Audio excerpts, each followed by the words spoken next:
Hi everyone, my name is Claire Kilburn.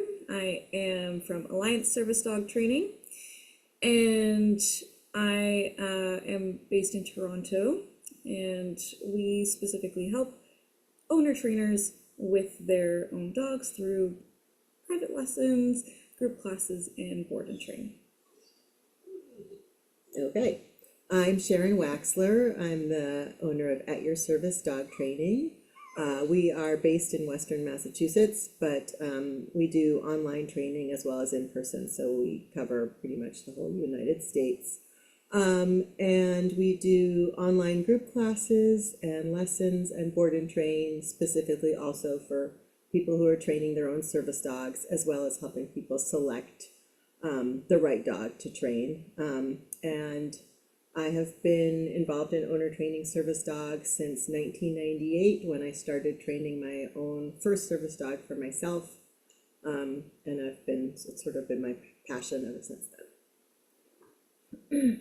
Hi, I'm Rebecca Brame from Ruby Dog Training in the Philadelphia area. And I've been training dogs for many, many years and started training service dogs about 5 years ago, specializing in psychiatric service dogs, working mainly with owner-trained service dogs. Okay, and our fourth panelist? Oh, this is Vita, professional treat eating machine. And Snuggler. Snuggler, yes, she's got that on her resume as well. Okay. Amazing. So we're going to answer some questions from people from all over the internet. And our first one is from Allison on Instagram. And Allison's question is, what is the best way to get into service dog training? Okay, so I get this question a lot. I think we probably all do. I would say it depends. First of all, I don't know what Allison's training background is, but there are two major components to service dog training, and one is training dogs and the other is working with people with disabilities. So you really have to have a passionate interest in working with disabled people and helping them to have a better life through training a dog. So that would be the first thing I would say, is to make sure that you really like working with people and that you really have some comfort and familiarity with people with disabilities of the type that you want to be working with. So in terms of how you actually get into the field, there's a number of different ways you can do it. So one is, if you're new to dog training, to just get a lot of experience with dogs. So that could be, working at your local shelter, working, volunteering, or anything involving, working at a groomer or a kennel, or, just getting a lot of experience with dogs is a great place to start. If you have a dog, start training your own dog to a really high level just to practice training, increase your own training chops, and make sure you really love dog training, because you have to really love dog training if you're going to go into this field. And then also, if you are not familiar with life with a disability, to also get some involvement working with people with disabilities. Again, that could be volunteering or working or social or community groups, and make sure that that is something that you enjoy and are familiar with. If you already have those components, then there's a couple of ways that you can go. So one is to, if you're interested in training dogs through a program, an organization that trains the dogs and then matches them with disabled handlers, you can volunteer for one of those programs, and that usually involves a lot of things like grunt work, like cleaning kennels and taking dogs out into the yard to potty and scooping poop and things like that. And then you might be able eventually to work your way up through the ranks and become an apprentice. The other way that you can do it is to apprentice with a service dog trainer, to do a mentorship course through a service dog trainer. I offer a mentorship course myself, and I'm always happy to work with aspiring and new trainers. Or you can just get really involved in dog training. It doesn't have to be a service dog trainer to start. You can mentor with a trainer of pet dogs, and then if you like that, you can keep going and do a service dog training course. So there are a number of different courses, in addition to, like my membership at your service dog training. There's also Atlas. If you're already a professional rewards-based dog trainer and you want to go into service dog training, Veronica Sanchez has a course called Cooperative Paws, which is really great too. So there's a number of different avenues, but the first place to start is really get a lot of experience training dogs, make sure you love that, and also that you really love working with people, and you feel really comfortable with the disability side of things. Do you guys have anything you want to add to that? That's pretty comprehensive, Okay. I think. Amazing. All right. Okay, so Allison had a second part to their question, and that is, what is bond-based training, and how does it differ from positive reinforcement training? I'll pass that to Rebecca. That is an interesting question. And words are important. I think bond training is important in service dog training. And bond training, I suppose there's a lot of ways we can decipher that, what that means. For me, what that means is the connection with your dog and the respect of who your dog is. And that's genetically, what kind of dog are they bred to run or sit or pay attention to you or not pay attention to you. And that's all going to be really important in the relationship with your dog, but also the way that your dog's happiness in providing the help that you need. So that is important. I personally like to combine different, what would be positive reinforcement with an emphasis on the bond training to make sure you are doing both, because both are important. Your dog isn't going to work just for the bond necessarily. I think there's an understanding and a mutual respect that happens in time. But for teaching specific tasks, I think it needs to be a little bit more cut and dried and intentional. And using positive reinforcement is a great way to do that. Of course, emphasizing on the proper way to do that. So it's not just about the food, but the motivation. And you can talk to an experienced trainer about how exactly to do that. That's kind of going off topic, but anything else to add about the bond part of the training? I think something that's important, however you're training, is to have a good understanding of the science behind psychology and behavior science in general. I think that is really helpful because it allows you to kind of adapt in the moment to the dog in front of you. And we all train using a positive reinforcement, force-free type-based method.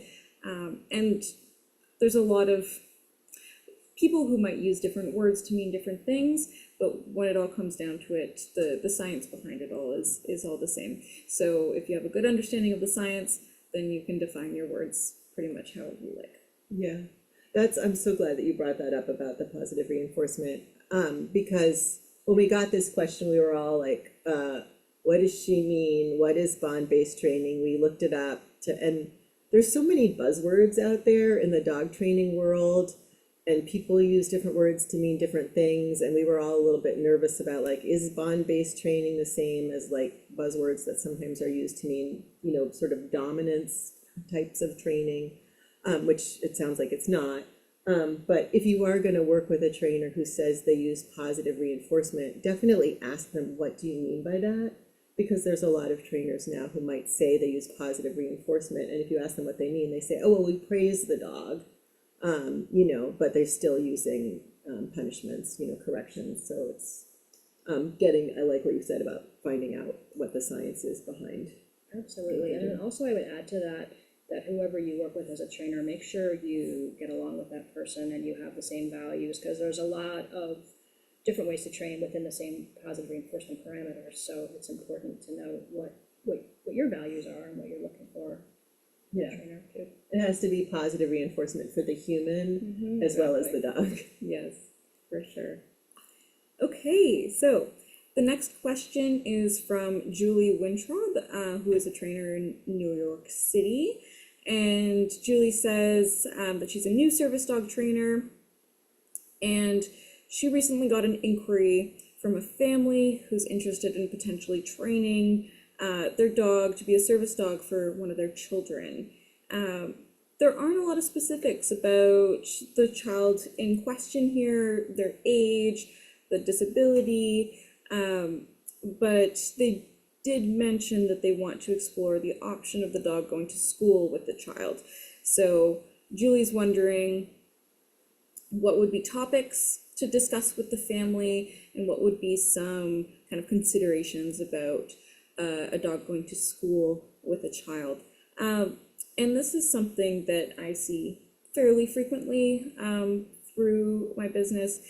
And I have a few thoughts. Now, it's kind of hard to give any specifics without knowing the individual situation, because as we all know, service dogs are very, very individual.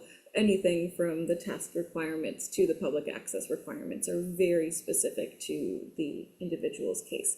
So in this case, number one, how old is the child? That's a really big question. Number two, what is the disability and what are the child's support needs? Those are really big questions as well, because all of that will be a big determining factor in whether a dog is going to be appropriate to go to school with the child. The other things to think about are, what kind of school is it? Is it a really big, very busy school, or is it maybe a smaller kind of individual focused type school where it's a little bit more of a flexible learning or calmer environment? So those things are something that's important to think about as well. The other thing to think about is that, does the child have a support worker with them at all times, or are they kind of going through the education system more independently? So if there is a support worker present and the support worker is willing to be involved with the dog's care, that might be a fine option. If not, in that case, the child needs to be very independent and reliable with the dog's care and training. So a couple different suggestions or options of different situations that might occur. Very commonly, there might be teenagers who would benefit from a service dog. They're in high school, maybe they're in a more flexible learning type of high school environment. They're very interested in the training behind their service dogs, and they're very motivated. And in those cases, I feel much more comfortable exploring the option of the dog going to school with the child, because the child is very responsible, a little bit older, and is already practiced at going through the school system independently. Now, another option might be if it's a younger child, let's say it's a 6-year-old with various developmental disabilities who needs a support worker with them throughout the education system. In that particular case, we would want to make sure that there's support from other people other than the child, of course. So the main question, really, to keep this shorter, is how reliable is the child at caring and training with the dog independently? And if there's a little bit of a question around that, I would recommend holding off on the school training for a little bit and just observing how the child interacts with the dog and trains with the dog in other less intense public access environments. Because then what you can see is, without prompting, how often does the child help with feeding or water or taking the dog out for pee breaks? How is the child with kind of interrupting the dogs if the dog is distracted, or doing any kind of training that way? So if the child is very reliable and independent with the dog in other contexts, then that might be something to consider about the school.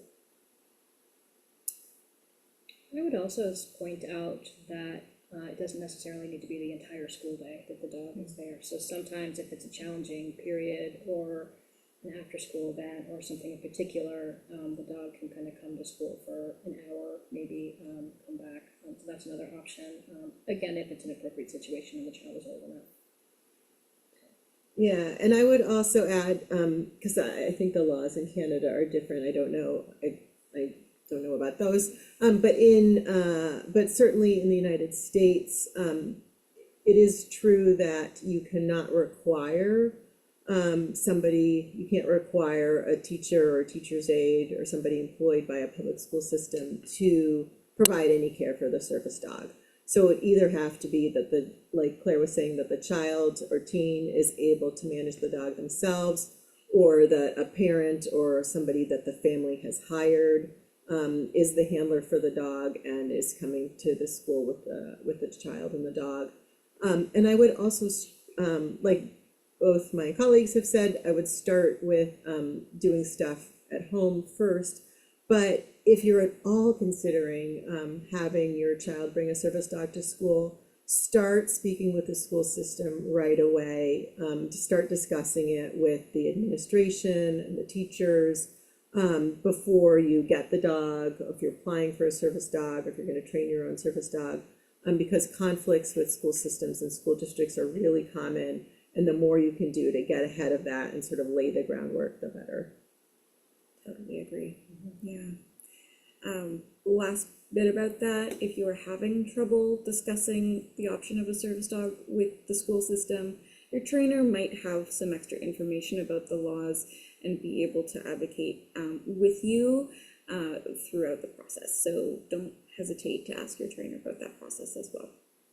There's also an organization that serves the US, I don't know if they serve Canada, that is called, oh my gosh, I'm blanking on the name, and they're in Worcester, Massachusetts, Canines for Disabled Kids. It's caninesforkids.org, canines, CANINES, and they do information, referral, advocacy, and scholarships for kids and teens to get service dogs. So what I love to refer to their executive director, Kristen, for answering questions about advocating with school systems and information and referral on working with schools.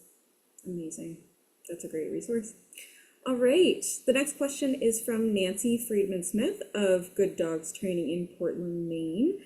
And Nancy has a question about service dog and training puppy in one of her group classes. And Nancy mentions that this puppy was really mouthy and biting very quickly and pretty hard, specifically to access the treats in her hand. So Nancy did mention that the puppy made some progress in class and went home with a bit of bite inhibition homework, but she's a bit worried about this dog's potential future as a service dog. And for context, this is a 12-week-old pit mix. Yeah, and also just for a little context, because I know Nancy, she's a very experienced trainer who's worked with a lot of dogs, and she said it was biting harder and faster.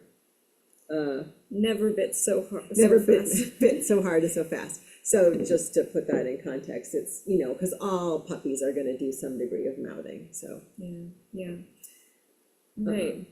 Well, we would like to start with this one. It's a tricky one. It was a tricky one. Go ahead. Yeah, so there's a lot of factors to consider, and this is one factor.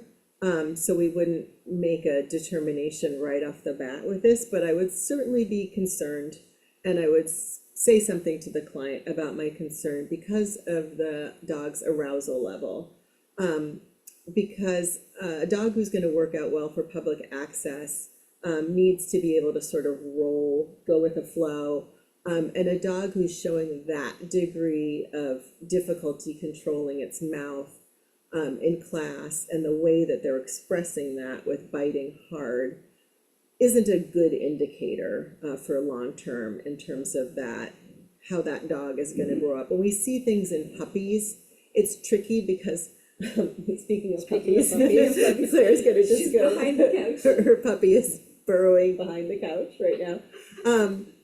When we see things in puppies, we have to try to extrapolate to how is this behavior going to evolve over the course of this dog's life and what it's going to look like. And of course, environment and training play a huge role in that. But I would be concerned about it, and I would speak with the client just to let them know that this was a concern. I wouldn't say absolutely this dog can't be a service dog candidate, but I would be concerned about it. Because it shows to some degree potentially a little bit of a lack of sociability or connection with the handler's emotions, and just the arousal level would be concerning as well. If this concern was coming from like a new puppy owner, I would have some questions about how are you delivering the food, and is the dog really tired, and is the dog really hungry, and that kind of stuff. But because this is coming from an experienced trainer, I'm making some assumptions that those things have kind of been addressed before considering this kind of arousal issue. But I totally agree. Yeah, that's a really good point. Yeah, absolutely. I think the dog is really young also is another thing, and so a lot can change. I mean, the underlying arousal is there for sure, but I agree it's too soon to kind of make a definite call. But definitely plant the seeds that this might be an issue down the line. Yeah. But it's important to work on anyway, regardless of how that puppy's Sure. gonna grow Yeah. up, so Absolutely. good work, Nancy. Yes. All right. Okay, so the next question, which I believe, it's not quite the last one. We got a lot of questions. We've got a lot of questions. Here we go. So the next one is from Lee Atherton, and that's a client of Sharon's. And Lee is wondering, they'd like a list of the things a dog can be trained to do for someone with PTSD and anxiety. It's a big list. That's a big one. Yeah. All right. Well, very common tasks that I see a lot of my clients benefiting from, who might have PTSD and anxiety. Specifically, I'm thinking in a public environment. Those might be some subtle grounding exercises. So things like chin rests, or lying on the person's feet, or standing in between their legs, or leaning against them, or applying a little bit of pressure can help with grounding in public spaces if the person is not able to kind of remove themselves from the environment. So that's a very common thing that we'll train. It is also, usually a good thing to train kind of early on, because it's a little bit easier for the dog and it can provide a little bit of help immediately for the handler. Other things might be some crowd control exercises. So blocking, which means that the dog puts their body in between the handler and the public, whether it's in front or behind or to the side, or even in motion, so circling around the handler. Those are some pretty common ones that I see in public, but there are lots and lots that can also be done in various environments, so I will hand it off. Well, those, and Yes. also sometimes some type of guiding, like take me to an exit, take me to my car. That can be one, or people who their anxiety expresses itself in self-directed behavior, like scratching or hair pulling or things like that they don't realize they're doing those things, and they want the dog to interrupt them so they can choose a healthier option. So training the dog to notice and alert to those behaviors and interrupt them. What else? I know there's a ton of them. There's so many, and I think this is a good time to kind of circle back to how individual this can be and how everybody's symptoms and triggers are a little bit different. I've worked with dogs where we've trained the dog when the person comes home to run in and kind of make sure the house is empty, for example, to position themselves in between the person so that they'll keep a watch out on the door. And this particular dog kind of did this naturally, but it's a good thing, and it makes the client feel a lot better to feel like they've got eyes all around, because that hypervigilance can be something that they can have the dog do instead of the person. Yeah, or turning on a light. Yep. When they go in the house. Yeah, there's lots of other potential options: depressure therapy, responses to panic attacks or flashbacks, whether it be like a retrieve of medication or headphones or a phone or emergency panic button, or retrieving a helper in the house. There's a really wide variety of behaviors that might be taught, and one individual service dog for PTSD is not usually going to have the entire range of tasks. So it's a situation where it's really helpful to write down kind of what are your most disabling symptoms, and maybe you speak with your trainer, you speak with your care team, your psychiatrist, and you ask them, hey, what could I potentially benefit from? And you can bring them some ideas as well. This can be really a community effort, and it's really helpful to have some feedback from people around you who kind of know how you might typically respond and can support you in that moment as well. Yeah, I agree with everything you both said. I just thought of a couple others. Amazing. You know, like or maybe you said this already, medication reminder, setting timers so the dog alerts to those. And also I have a number of clients where we've trained the dog to like lick their face or lick their ears, or, you know, do some type of sort of tactile interaction. Or even one client, we were training the dog to, she sort of wanted to do EMDR with the dog. So the dog was just doing like touch back and forth on both hands during therapy sessions. So it's Lots of options. Yeah. So many, and yeah, there's not really a limit. I think Yeah. what works for you can be trained. Yeah, In most cases. absolutely. Yeah. I just yeah. All right. Okay. The next question, also from Lee, is how to train responding to nightmares and night terrors or panic attacks at night. And I will pass that. I think we can all kind of pitch in on this one. Again, there's so many, there's so much, there could be, the type of dog, is your dog a heavy sleeper? Is this possible for your dog to do? That may not be the case. Some dogs naturally are very aware of their person and can do that. They might notice a difference in breathing and even alert you before you are having your nightmare or night terror. Or it might be you need some support as you wake up. So there's lots of different variables that could be involved in this. I usually do ask clients some questions when we get started. You know, is there somebody else? Like, is the client sleeping with somebody else? Is that person waking up? If so, they could call the dog over and give the dog treats and, you know, encourage the dog to cuddle with the handler. So sometimes that's helpful if you have an emotional support human that you can bridge the training with. I also always start, if this is a long-term solution, with making sure that we're focusing on training the dog to be able to sleep in the bedroom loose with the client, ideally in the bed.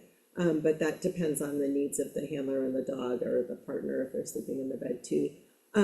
Because your dog can't do anything for you during a nightmare or a night terror if it's crated or if it's in the living room. So I always start with making sure that we're doing all the foundation work that we can to have the dog sleeping with you.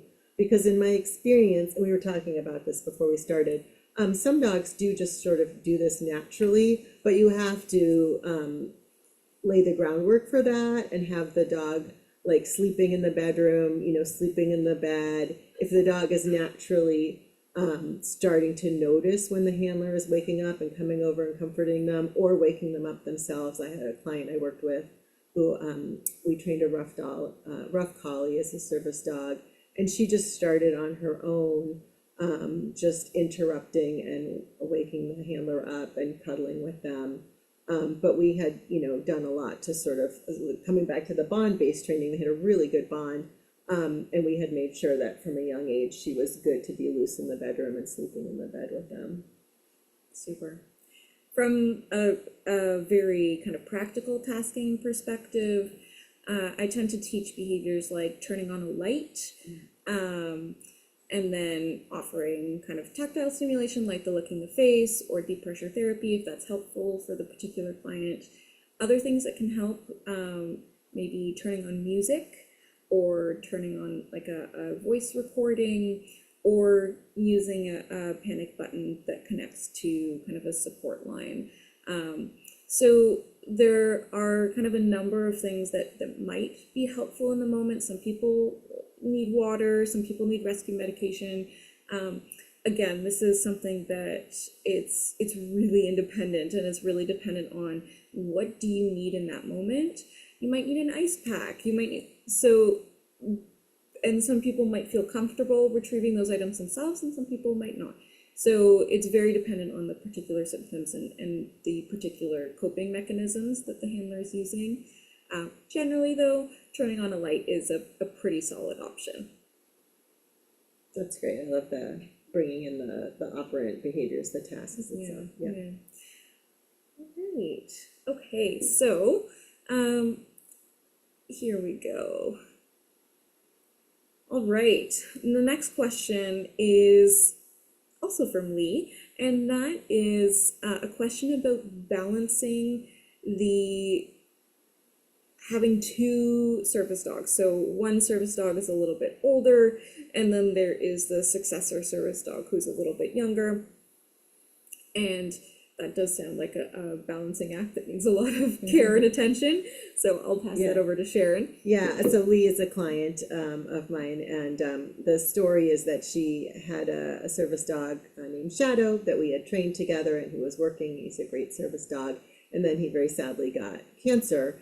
So she was told he had at most 6 months to live with chemotherapy. He went into remission right away, and 2 years later, he's still around. He's still in remission, which is wonderful. But meanwhile, she got another puppy to raise and train as her successor service dog, which I had encouraged her to do. His name is Phoenix, and now she's got these two dogs. So I think it's really important to think about what is the reasonable expectation of a working lifespan for your service dog, given their age and their breed and things like that, their size, and to sort of think ahead and plan ahead.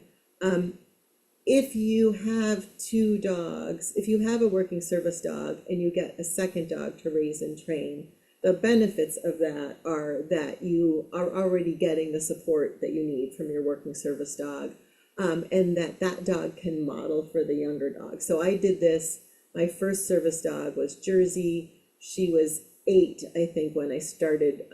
I brought on a successor named Gadget, who was probably about 1 or maybe 10 months old.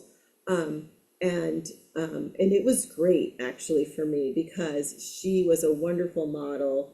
And I would have her do a behavior and he would watch, and then I would have him do it. And there was a little bit of friendly competition between them. Maybe some more friendly than others. But it was great because I was getting the help that I needed for my service dog. My younger dog was learning from my older dog. It made the training process much faster and easier and less stressful for everybody. But it is harder on the older dog when they see the younger dog coming in. So you do have to balance that.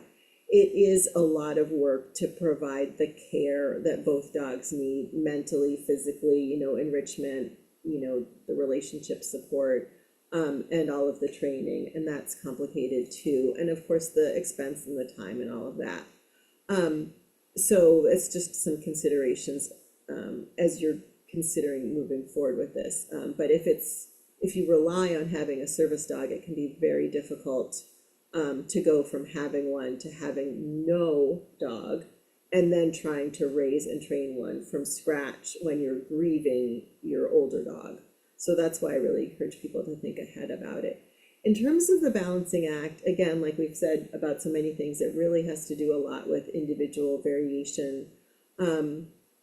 The ideal is that you can bring your working service dog with you sometimes when you need the support and you need the reliability, and when you're doing better and you have more of your training hat on, and you can do more of the work with your younger dog to bring that dog with you. But you might need to set things up at home first to make sure that your older dog, one consideration is like, can your working service dog be left home alone, or will that dog have a panic attack? Has this dog developed separation anxiety from just having spent years always being with you all the time? So those are some considerations as well. And then just trying your best to, you can't really bring two service dogs with you. It's just too much to handle usually, and it's too hard on the dogs and on you. Unless you were going to like a family event or something where everybody understood, but for the most part, I think it's just about doing your best to try to pick the moments when you can be in training mode with the younger dog and the moments where you need the reliability and support of the older dog. And then sometimes you have two dogs who have different skills, like who have different tendencies to be good at one thing or another, and then you might choose which dog you're bringing with you based on that. But it is normal to feel a little bit overwhelmed and to sort of have to wrestle with, how do I keep my working service dog from getting, too jealous or upset, and giving them enough to do. Sometimes just the training of the younger dog, you can involve the older dog in that, so that you're making them feel that they're still special and they're still helping. So if you have your older dog demo something, you train with them first while the younger dog is watching, and then you give them something to chew on while you're training the younger dog. So there's a lot of different options. You guys want to add anything to that? No, I know that this particular situation wasn't intentional, but I think it definitely has a silver lining to it, like you said, because the younger dog can pick up on the older dog. And I agree in this situation, a ton of balancing, but really importance on the older service dog, making sure they're not left out, and that's, I think, really important. Yeah. Something to think about that I'm currently living right now as well is that living in a multi-dog household for the first time is a really big adjustment. So it's going to be a lot on the handler as well if that's their first time living with multiple dogs in the same home. So that's something that is just top of mind for me right now, but even without the service dog component, it can be challenging. So that's something to That is consider. a very good point. I've lived in a multi-dog household for so many years that I forget the concept of that whole thing being an issue, but you're absolutely right. Yeah, and it can be, sometimes it's like 1 + 1 = 7. Exactly. Dog math. Yes, indeed. Absolutely. All right. I think that's all the questions that we had for today. That was super fun. Do you guys have anything else to add? No, I think so. Thank you, everybody Alright. who submitted questions. We really enjoyed answering them. That's fun. Amazing. And thank you both. Thank you. Bye. Bye.